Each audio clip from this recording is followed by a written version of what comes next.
The Southwest's biggest blackout started at this Yuma, Arizona power plant. Shut off automatically, one by one. This points out vulnerabilities in the country's interconnected power grid. It's a fairly reliable system, but the downfall is that any one component can take the whole system down. Everything went down. Communications went down. Traffic went down. All of our basic infrastructure failed. This may have been the first truly 21st century blackout.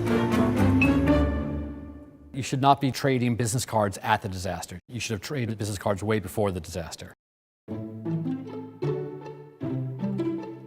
Resilience is the capacity of an individual or an organization to respond to shocks and stressors, essentially. It's like, how flexible, how adaptive are you? How well do you bounce back?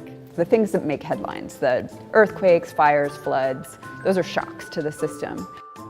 For your average everyday person, it's helpful to think about it in terms of individual response. You know, when you're asking what's a resilient response versus non-resilient, think about when the lights go out in your house. We recently had some storms here. Being resilient is the difference between, do you have candles or flashlights handy, or are you stuck in a dark house? That individual kind of preparation is what we're trying to scale to buildings and communities.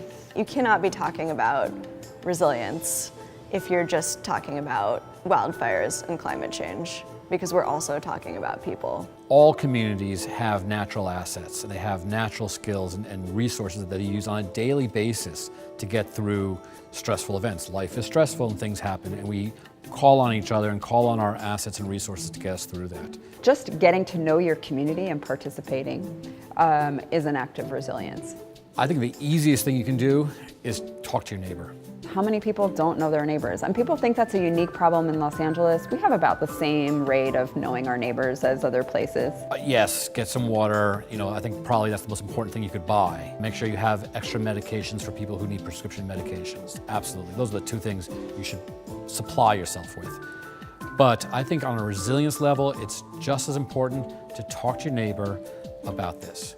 Meeting people, connecting with them, and then saying, hey, if there was an emergency, where would we go? How could we help each other? And then saying, hey, I see you have a lawnmower, but I have a ladder. Like, maybe we don't have to buy both. If everyone talked to their neighbor, that would be the beginning of resilience. It's been just over 24 hours now since two water mains burst on Sunset Boulevard just above the UCLA campus. When people are connected, they're more able to survive and thrive.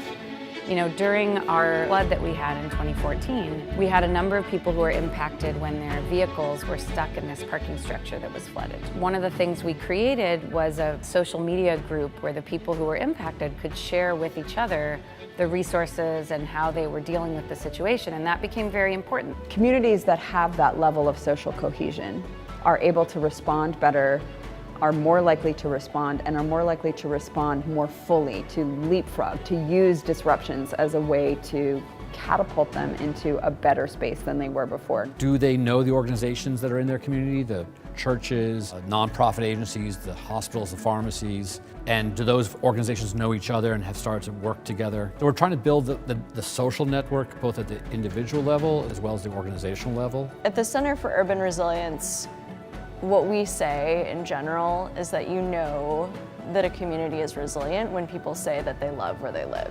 What I like is the idea that buildings are part of the community.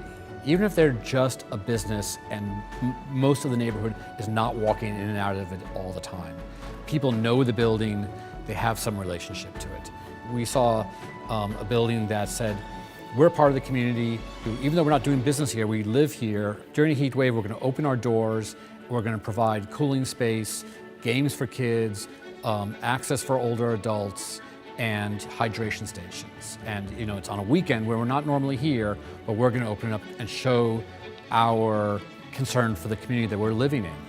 So just knowing who's in your community before the event allows you to find them fast. You already know each other. You already have some level of trust. You've already done some conversation about this. You know who to turn to. One thing about resilience is it is not an end state. And this is true of sustainability as well, but it's particularly true of resilience. I think of it as a practice. Resilience is about adaptation, and change is always happening, and there's always stressors. Let's start with where you are and create something that you actually can maintain, and find the resources around you to link together so that you have a community to do it all together.